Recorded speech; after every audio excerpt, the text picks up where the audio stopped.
Hello and welcome to yet another episode of the Euroman Movie Report, the show where I talk about a movie I recently watched at my local movie theatre.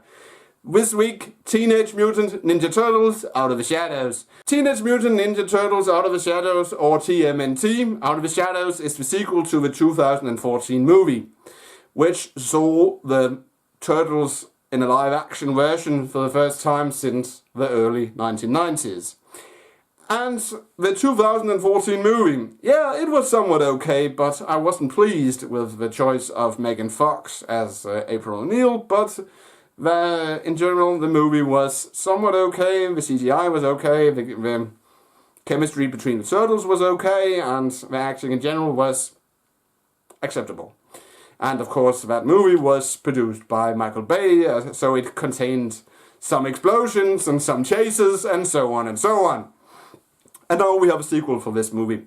It's still produced by Michael Bay, thankfully not directed by Michael Bay, but you can see the Michael Bay-esque influence in the movie with there are some explosions and some, wah humor and so on and so on.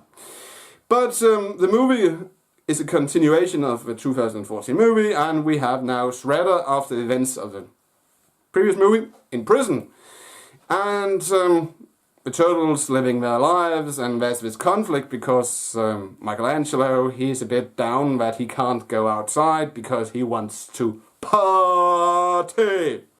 But things go sour because the Foot Clan, who now looks like the Foot Clan, not like Special Forces soldiers in the previous movie, they want to break Shredder out, and that of course happens, but Shredder, he is allied with a scientist from the comic, Baxter Stockman, played by Tyler Perry. And Tyler Perry, he has this teleportation device he supposedly constructed, but during the escape from this prison convoy, which you see some small part of in the two trailers, he's sent to another location from the comic, Dimension X, and here he runs into Krang. And regarding Krang, back in 1990, when this reviewer was 9 years old, he went to the theatre with his parents and he was hoping to see a live-action version of Krang. But we didn't get to see a live-action version of Krang, but now we got a live-action version of Krang. And he's every bit as disgusting as you could expect, because he has drool on his mouth and these tentacle things, and all these teeth and so on and so on. And he makes a deal with the Shredder that he needs help to build a large teleportation device so he can transport the Technodrome, the Krang's battle fortress, to Earth.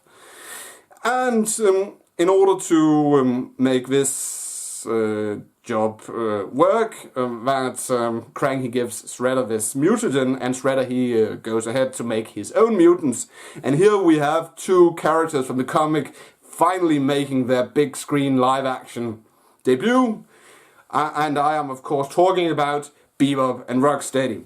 And if we once again rewind back to 1990, that's the 9-year-old version of me, when he went to the theatre back then to watch the first TNMT movie, he was expecting to see Bebop and Rocksteady, but instead they made this animated parrot and this other being I don't remember correctly.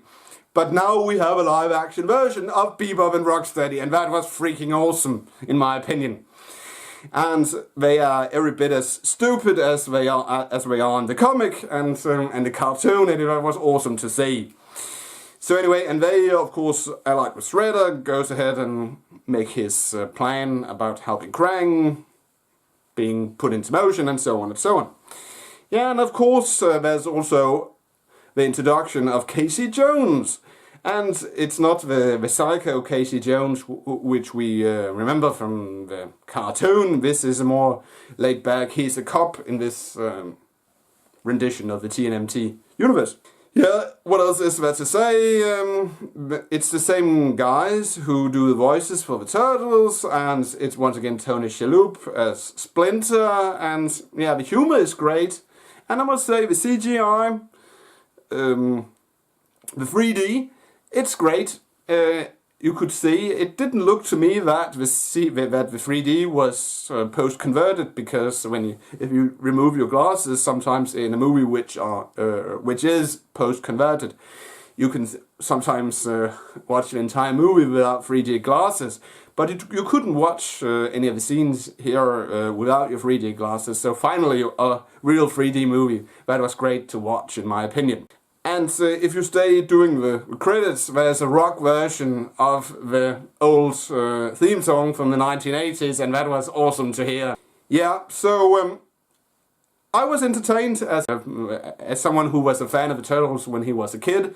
It was a great movie. It was like being back in the early 1990s, late 1980s to one watching an episode of TNMT. But regarding, there's only one thorn, is that they once again have Megan Fox as April O'Neil. And I must say, after having watched her in this movie walking around in a crop top, she's becoming a bit too old to wear those kind of clothes, in my opinion, but I guess maybe it's just me. So if we're going to rate this film, 3 out of 5 stars. That's it, Euroman of Euroman's Movie Report. Thanks for watching, and don't forget, if you like this movie talk / movie review, please give it a thumbs up. And if you want to watch any of my previous reviews / movie talks, please click a link in the description.